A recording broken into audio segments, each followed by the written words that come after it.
আমরা এখন দেখবো ব্রাদারকে E430 ডিপি মেশিন কিভাবে হোম পজিশন চেঞ্জ করে। দেন এক্স হোম পজিশন চেঞ্জ করতে হলে মেশিন পাওয়ার থাকা অবস্থায় সেটিং বাটনটারে চাপ দিয়ে 5 সেকেন্ড ধরে রাখতে হবে, একটা সাউন্ড হবে। এরপর দেখেন 2 নম্বরে অ্যাড মিনি প্যারামিটার আসলে তখন আমরা নিচের দিকে নামবো, ডাউন কি দিয়ে নিচের দিকে নামবো। এই যে 12 নাম্বার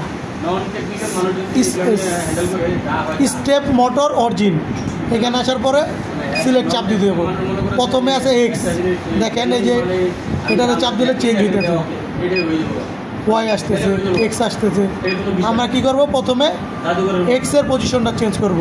যদি চেঞ্জ করতে এক্স আছে -5, এই অবস্থায় দেখেন প্লাস মাইনাস দিলে চেঞ্জ হবে না। তখন কি করতে হবে, প্যাডেলটারে একটা চাপ দিতে হবে, প্যাডেলটারে একবার প্রেস করতে হবে সামনে দিকে।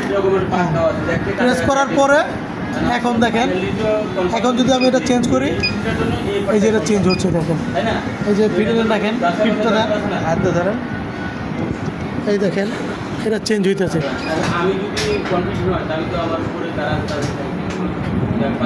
এটা চেঞ্জ হচ্ছে, হ্যাঁ এইভাবে করে আপনারা চেঞ্জ করবেন।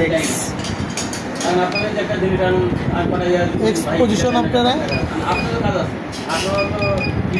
চেঞ্জ করবেন, এরপরে সিলেক্ট দিয়ে ওকে করবেন।